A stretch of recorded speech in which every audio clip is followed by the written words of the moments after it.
మీరేం చెప్తారు జోగి రమేష్ గారి ఎపిసోడ్ మీద? ఎందుకంటే ఇప్పటివరకు మనం దాదాపు 10 రోజుల నుంచి జరుగుతూ ఉంది ఇన్సిడెంట్. ఏ రోజు కూడా మనం చర్చ పెట్టలేదు, ఆ అంశం కూడా మాట్లాడలేదు. బట్ కోర్టు దాకా వెళ్ళింది. కోర్టు దగ్గరికి ఈయన వెళ్ళారు, ముందస్తు బెయిల్ పిటిషన్ అప్లై చేశారు, ముందస్తు బెయిల్ వచ్చింది. అంటే ఇంకా పబ్లిక్ డొమైన్లోకి వచ్చింది అంశం. సో నిన్న మొన్నటి వరకు ఆయన అల్లరి చేసేవాళ్ళు అల్లరి చేశారు, సో బ్లాక్మెయిల్ చేసేవాళ్ళు బ్లాక్మెయిల్ చేశారు, రకరకాలు చేశారు అనుకుంటే అది వేరే విషయం.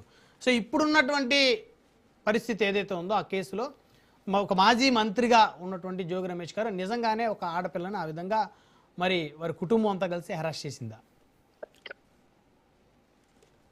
గుడ్ ఈవినింగ్ అండి రాజ్ న్యూస్ ప్రేక్షకులకు, అదేవిధంగా ప్యానెల్లో ఉన్న పెద్దలకు.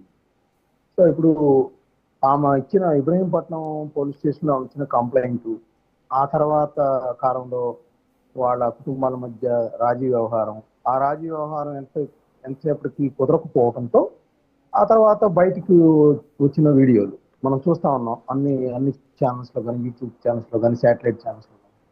అవన్నీ చూసిన తర్వాత వాళ్ళ కుటుంబ వ్యవహారం అనేది. కానీ గతంలో కవి అన్నట్లుగా మీరు పబ్లిక్లోకి వస్తే మేము ఏమైనా అంటాం, మీరు పబ్లిక్ అంటే ప్రజాప్రతినిధిగా వస్తే మీరు విలువల విషయాల్లో కానీ, లేకపోతే నైతికత విషయంలో కానీ, లేకపోతే ఇంట్లో మహిళలను గౌరవించే విషయంలో కానీ ఖచ్చితంగా ప్రజలు విమర్శలు చేస్తారు, ప్రశంసిస్తారు, ఏదైనా చేస్తారు. వాళ్ళు మంచిగా ఉంటే, ఆదర్శంగా ఉంటే ప్రశంసిస్తారు కూడా. లేదు వాళ్ళు ఏమైనా అన్యాయం చట్టవిరుద్ధంగా ప్రవర్తించినట్టుగా వాళ్ళకి అనిపిస్తే వాళ్ళు దానికి సంబంధించి కామెంట్స్ కూడా చేస్తారు. నేను ఇప్పుడు చెప్తాను సార్, అంటే జోగి రమేష్ గారికి పవన్ కళ్యాణ్ గారు ఇంట్లో వివాహాలకి ఏం సంబంధం? ఓకే, పెళ్ళాలు కార్లు మార్చినట్టు అన్నారా లేదా? అవును అన్నారా లేదా? అన్నారు. అది ప్రభుత్వానికి సంబంధించిన ఒక కార్యక్రమం జరుగుతున్నప్పుడు ఆ వేదిక మీద అన్నారు. అవసరమా? అంటే ఏంటి అంటే అక్కడ ఏం ప్రశ్నించారు? పవన్ కళ్యాణ్ అనే వ్యక్తి 3 పెళ్లిళ్ళు చేసుకున్నాడు అనేది. ఆయన ఏమంటారు? అయ్యా బాబు మాకు కుదరలేదు, చట్ట ప్రకారమే నేను విడాకులు ఇచ్చేసుకున్నానని ఆయన కూడా వివరణ ఇచ్చాడు. అయినా పదే పదే అంటా ఉన్నారంటే ఏంటి అర్థం? మరి ఇప్పుడు అంటారా?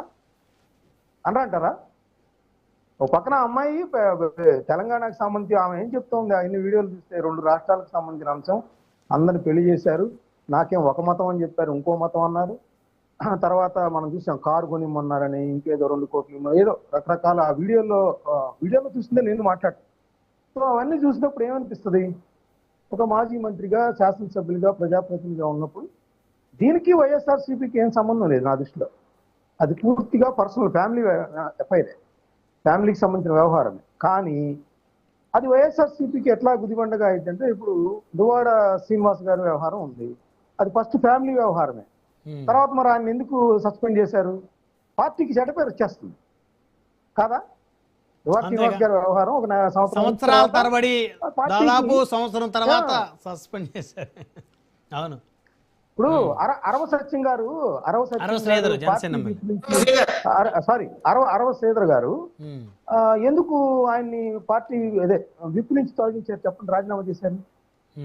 అంటే ఖచ్చితంగా ప్రజాప్రతినిధులు పబ్లిక్ లైఫ్ లో ఉన్నప్పుడు వాళ్ళ యొక్క నైతికత, లేకపోతే వాళ్ళ యొక్క ఏదైతే నిజాయితీ కానీ, ఇట్లాంటి అంశాలన్నీ పరిగణలోకి వస్తాయి ఖచ్చితంగా. అలా చూడాల్సిన బాధ్యత వాళ్ళ మీద ఉంది. సో రాజకీయంగా కేసులు పెడతారు అవన్నీ వేరు. ఇంట్లో కూడా ఇలా మాజీ మంత్రిగా ఉన్న వ్యక్తులు ఈ విధంగా చేయటం ఏంటనే ప్రజలు అనుకుంటారు. సో ఇప్పుడు వాళ్ళకి ముందస్తు బెయిల్ ఇచ్చారు. నిజానికి ఇక్కడ ఒక రకంగా అంటే నేను ప్రశంసించడం కాదు, కానీ ఈ విషయంలో ఆ అమ్మాయి ఏదో కంప్లైంట్ ఇచ్చింది కదా, దొరికాడు జోగి రమేష్ గారు అని చెప్పేసి ప్రభుత్వం అత్యుత్సాహంతో ఎక్కడ అరెస్ట్ చేయలేదు. గమనించారు మీరు? అవును. మామూలుగా ఇంకోళ్ళు అయితే దాన్ని కూడా సాఫ్ గా తీసుకొని అరెస్ట్ చేస్తారు అందరినీ. అంటే ఇప్పుడు జగన్ గారు అయితే సీఎం గా ఉండి అరెస్ట్ చేయించేవాడు అంటారా? అంటే ఆపోజిట్ పార్టీ వాళ్ళని అయితే అంటే నేను అలా అంటలేదు. నా ఉద్దేశం ఏంటంటే ప్రభుత్వం కక్ష సాధింపుతో వ్యవహరించలేదనేది ఇక్కడ మనకు అర్థమవుతుంది. ఎందుకంటే ఇట్లాంటి సందర్భాల్లో ఏం చేస్తారంటే దొరికారు కదా అని చెప్పేసి అరెస్ట్ చేసేసి ఆమె వచ్చింది కంప్లైంట్, మేము అరెస్ట్ చేసామంటారు జనరల్ గా. సో ముందస్తు బెయిల్ పెట్టుకుంటానికి కోర్టు ఈ రోజు ముందస్తు బెయిల్ వచ్చేదాకా కూడా ఎక్కడ అరెస్టులు ఎక్కడ కనపడలేదు మనకి, వీడియోలన్నీ వచ్చినా కూడా సాక్ష్యంగా. సో కాకపోతే ఇప్పుడు ఆ ఏదైతే బెయిల్ ఇచ్చేటప్పుడు న్యాయమూర్తి గారు ఏమన్నారు? బాధితురాలు మేఘనను బెదిరించటం కానీ, ప్రభావితం చేయటం కానీ ఆమెను ప్రలోభ పెట్టే ప్రయత్నాలు కూడా చేయకూడదని కోర్టు ఆదేశించింది. ఉమ్, పోలీసులు ఏదైతే విచారిస్తారో మిమ్మల్ని పిలిచి వాటన్నిటికీ కూడా సహకరించాలి అని చెప్పేసి కూడా చెప్పి ఆ తర్వాత ముందస్తు బెయిల్ ఇచ్చింది. సో నేనంటేది ఏంటంటే ఖచ్చితంగా రామారావు గారి అన్నది ఇన్వైట్ చేయాల్సిందే. ఉమ్, గతంలో ముఖ్యమంత్రిగా పనిచేసిన వాళ్ళు కూడా పవన్ కళ్యాణ్ గారి భార్యలకు సంబంధించి చిన్నపిల్లల సభల్లో కూడా మాట్లాడిన పరిస్థితులు ఉన్నాయి. అది మంచిది కాదు నిజానికి.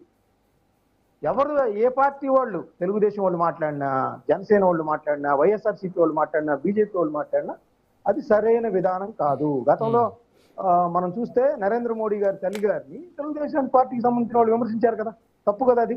అవును అవును. మరి అవన్నీ కూడా వస్తాయి. సో మహిళలు ఇంట్లో ఆడవాళ్ళని వాళ్ళు జోగి రమేష్ ఏమైనా తప్పు చేస్తే ఆయన విమర్శించండి, ఉమ్, లేదంటే పవన్ కళ్యాణ్ తప్పు చేస్తే ఆయన రాజకీయంగా విమర్శించండి, లేదా జగన్ గారిని అయితే జగన్ గారిని విమర్శించండి. అంతేగాని మహిళల జోలికి పోకూడదు. కానీ వాళ్ళ ఇళ్లలో మహిళలు కూడా వేధించకుండా చూసుకోవాల్సి